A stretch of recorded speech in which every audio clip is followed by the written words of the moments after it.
What's up, y'all? Back at you one more time with a sit down with more. This time I had the chance to interview multimedia journalist Jordan Massey, graduate of North Carolina Central, intern with USA Today, and now is a multimedia journalist with WOATV in the Washington, Baltimore area.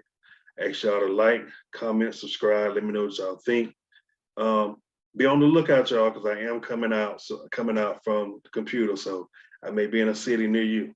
I ain't gonna hold you long, man. We're gonna get right to it. Okay.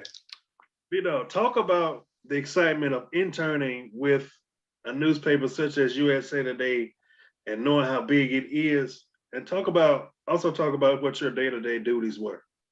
Okay. Well, to be completely honest, first of all, it didn't really, when I first applied to the internship, I didn't really realize that it was USA Today because basically the thing is, I was working for this specific paper or interning for this specific paper called the Burlington Times News, which is in Burlington, North Carolina. Um, and so when they told us about the opportunity to do the Times News, I was like, I mean, sounds kind of important. It was paying.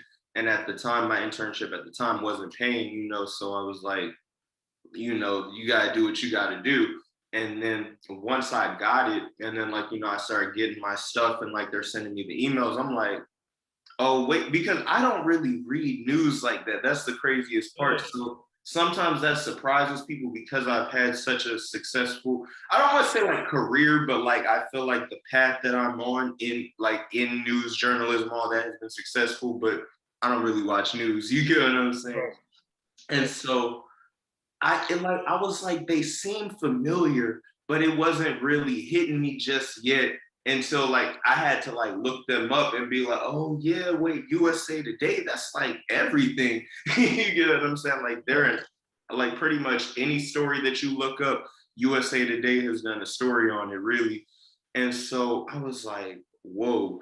But it was very cool though. It was very cool. What I will say is that they are very they're very strict. They're very strict. I'll say that. Like not strict in the, well, no, that's actually not true. I had a very laid back internship, but like what I mean is basically they don't play when it comes to their stuff. You know what I'm saying? Like you have to take a drug test like before, like after they gave me the offer, they're like, you gotta go take a drug test, you get what I'm saying, and all of this. And I was surprised because I've never had to take a drug test for an internship before, you get what I'm saying? And then so then after that, like they even like with their teams and stuff like that, like I've had other internships that go through teams, and so I'll put the teams app on my phone so that like you can get the messages and stuff if something's important. There you have to allow them to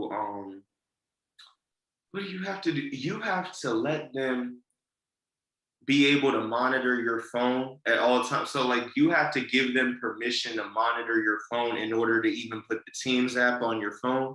And so I told my supervisor or my editor, I was like, I don't really feel comfortable doing that. I was like, you can email it to me because I can still access my email from my phone. I'll check my email. And like, she worked with me. And so she was like, okay, just give me your phone number. If it's real important, I can just text you. I was like, cool. But like they don't play. You get what I'm saying? But it was really fun though. It was really fun. The team was really cool. I had a lot of flexibility being able to work from home. I was able to, even when I moved back to Maryland after my lease was up in North Carolina, they still let me do it. Um, and it was really cool. It was really cool. I really liked the team. I really enjoyed getting that experience of doing journalism in a different aspect because the thing is, the track that I'm on is more so like my concentration was broadcast media because I've seen myself as a TV person, you get what I'm saying? But it was a very good way for me to like build up my news skills in a different way. And also though, because I like to write, I'm a writer as well. So I was like, this is a good way for me to polish up my writing skills and get your um, name up as a writer, you get what I'm saying? Because I was looking at the views on my articles and stuff, and it's like the reach, like I reached a lot of people, like just from like that little page through them, you get what I'm saying? Like obviously some articles get more views than others, you get what I'm saying? But even the like even the ones that aren't as popular are still getting several hundred views. You get what I'm saying? Like, I think that my biggest story that I did while I was with them got about, I remember the first week it was like 25,000. And I had checked the analytics before I left and it was more than that, but it probably like 30 some thousand or something like that. So obviously that's like my peak.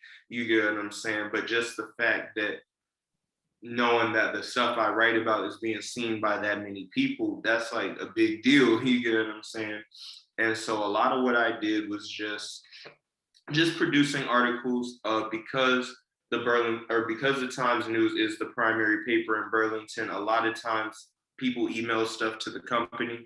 You get what I'm saying? And like people email us press releases and stuff like that. And that was my first time working in a place where the stories come to you, because when I had started off doing like Central News at NCCU, we had to come up with our own stories. You get what I'm saying? So I was like, okay, this is cool. I can do this. Like you're picking stuff. You get what I'm saying? And so a lot of what I was doing was kind of just weeding through the emails, trying to figure out what works, what doesn't. And then like, some weeks nobody was really sending me anything. So some weeks I might have to ask the team like, hey, can someone throw a story my way? You get what I'm saying? Usually somebody at least has something on hand. There were other weeks where like people were just emailing me, like, asking me to do stuff. So it was a great opportunity, I would say, for me to build relationships and just get in that habit. And like, I would have to like call them and like arrange phone interviews because it was virtual and I lived far. So we would do phone interviews and I would like type it up for the paper and stuff like that. So it was cool. And in some ways it's less pressure than video journalism. You get what I'm saying? Because I feel like video journalism can get a lot more technical, like like print journalism, it's not easy. Like I don't want to make it seem like it's a cakewalk, like everything has its own challenges and its own ups, you get what I'm saying? But I would say it was very laid back, being able to just do it from home. Jordan, talk about after working with the newspaper and eventually getting a job as a multimedia journalist. How did that opportunity prepare you for your next endeavor? Okay, well, it's interesting. Actually, I got the job through LinkedIn, and for the longest time, people have been saying, "Oh, LinkedIn's where you get the jobs. The people who put you on there." I'm like, "Yeah, whatever, okay." But because really, majority of like, I don't think I've ever gotten a job through LinkedIn. Like, and I'm not talking about like through the positions that are listed. I got it through a connection. You get what I'm saying? And I didn't know that that was a thing. Like when people would say that would happen, and so I was applying to a lot of different stuff as it is already, and like I was applying to a lot of different newsrooms and a lot of different areas.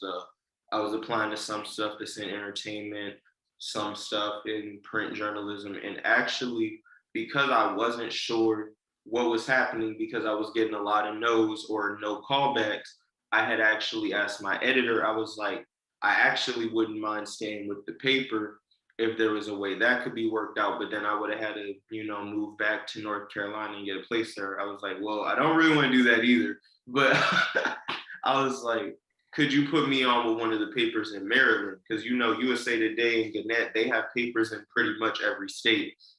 So I was up for this one paper in Maryland and I was one of the top candidates for the job. But then I don't know if you've seen this, but basically Gannett had a company wide, like basically when their budget report came in or whatever, or their earnings report, they weren't satisfied with how much they were earning. So there was budget cuts all throughout the company. You get what I'm saying? So then the lady who I was interviewing with for that job at the paper in Maryland, she called me. She's like, um, I really want to like, hire you and move you forward, but my boss told me I'm not allowed to hire anybody for the position right now because of the budget cuts. And I was like, ooh. So then so what happened with this job, the position I took, I had a connection on LinkedIn and she had posted something. She was just like, I have an on-air opportunity. If anybody's interested. And like, like I was saying before, TV is what I wanted to do. So I like, I was quick with it, because I'm big on that, like not passing up opportunities and just applying right then, right now, because you could forget, you could not, so I messaged her, I was like, hey, I see this opportunity. I just got my degree in mass communication, broadcast media. This is what I do now. what could I do to get this job, So basically, she arranged a phone call with me to tell me about it. And I was a little skeptical at first because, like, I've had phone calls with people through LinkedIn. Sometimes it's like legit and it is a real job. Sometimes it's a little scammy or they want you to pay for something or you know what I mean, acquire their services, right? But then so we were talking about it on the phone. She's like, there's this on-air opportunity. She says at a news station in West Virginia. I was like, no. I was like, that's an interesting choice. But because I was in Maryland, it's really not all that far. You get what I'm saying? And then so she was like, it's pretty what's the word? It's very entry level in regards to the pay. But what she was telling me is that, like, and I've heard this before from a lot of different professors, that sometimes you will go do news in like an off market and maybe an area that's not as popular. Like I've heard of people going to like Kansas or Missouri or whatever, you know what I mean? Market.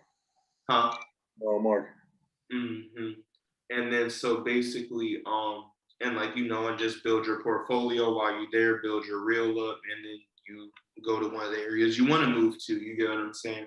And so she was like, this is basically that, you put in 2 years here, it's a 2-year contract. These are the things that they're offering you. And she was like, and she actually told me, she said, because you are a Black male in news, you're a commodity because not a lot of y'all exist.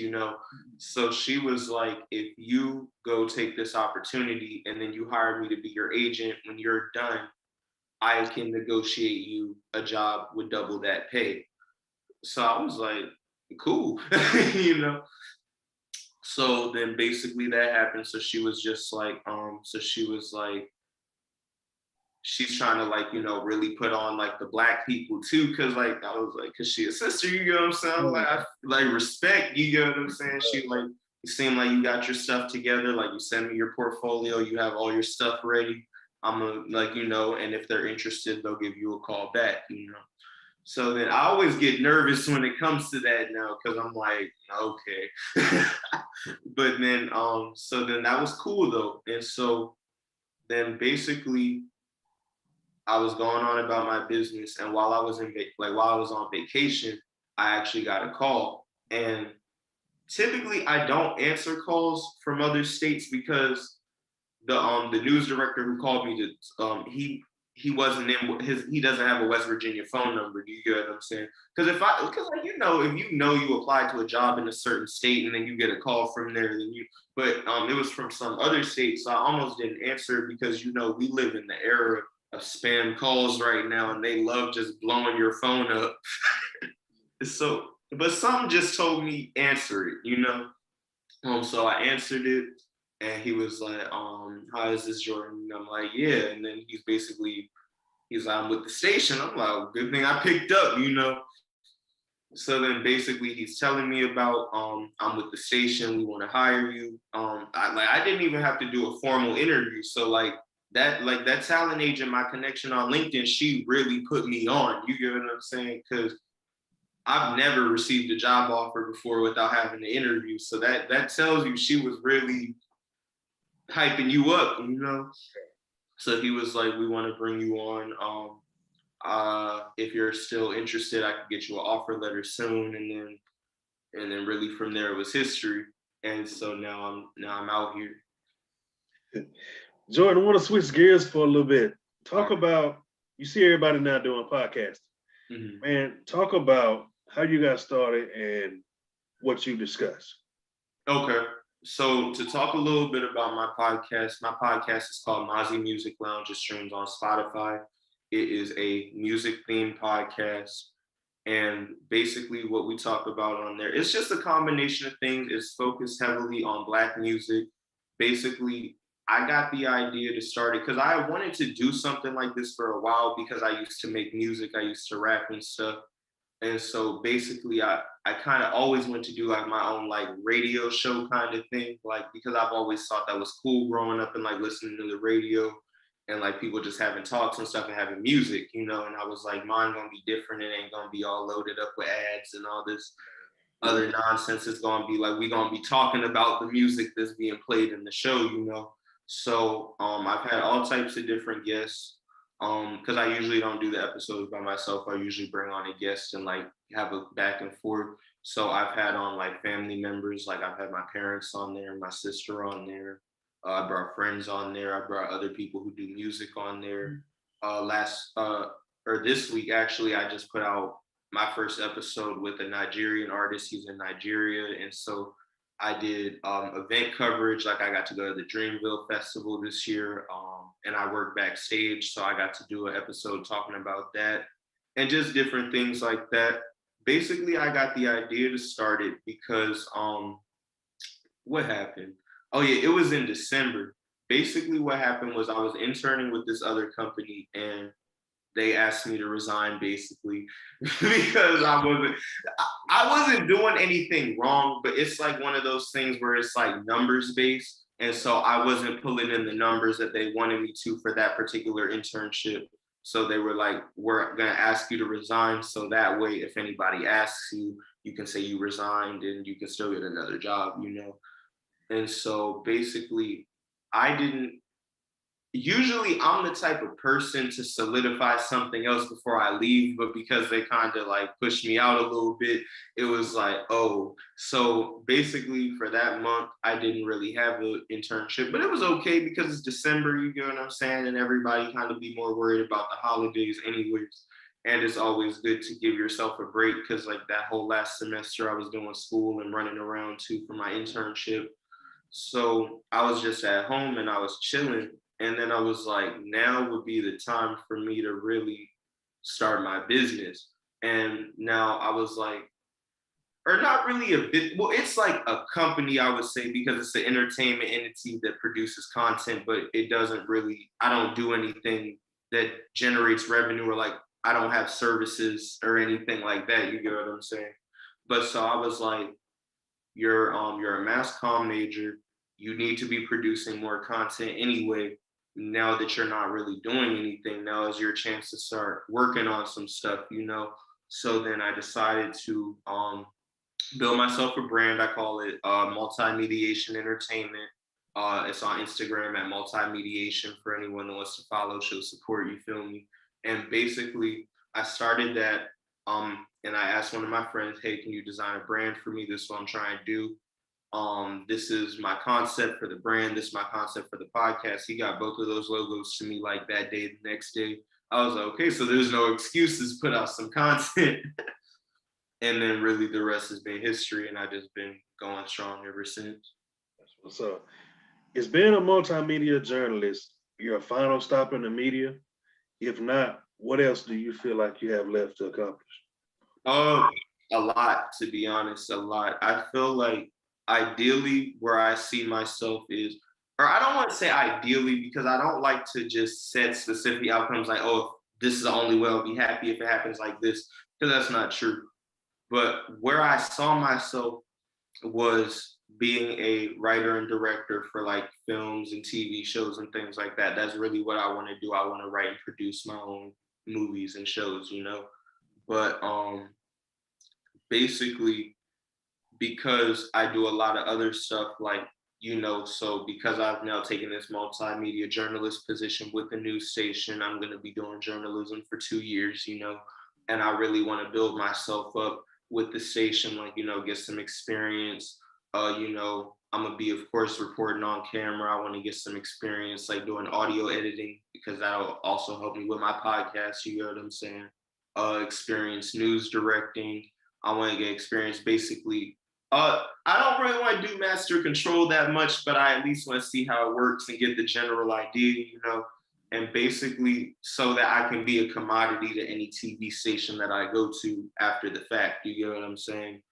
Also, I really love music, so I don't want to be a music artist anymore in my life. But I want to work in music like behind the scenes. Like I would do something like maybe A&R, I would like manage artists or something like that, or maybe I could produce stuff. Like maybe I was talking to someone yesterday about like maybe do like what DJ Khaled do, like just get some artists together, come up with a concept for a project. Y'all gonna make the music, and I'm the, you know what I mean, and get some producer credits. So, but I really want to work in production in all different aspects, like movies, film, TV, music, all of that. You know. That's what's up. Last question, Jan. I'm gonna let you go. Drop your podcast and social media handles. Let people know how to stay in touch with you, and also who gave you the smooth interview. All right, word. So to give you all my social media handles, like I said before, the brand, the Instagram for my brand, Multimediation Entertainment. That's Multimediation on Instagram. My personal Instagram is wavy with 2 Y's .Jordan. And let me see. Oh yeah. And so if you go on either my Instagram or my other Instagram for Multimediation, the link to my podcast is going to be in the bio. So be sure to check that out, of course. And then thank you to you, Mark, for this dope interview. It's been really good to be able to talk about some of the stuff that I do. It's been great. Jordan, I appreciate it, man. We'll stay in touch. Of course, that's a bet. All right, man. Take care. All right, you too.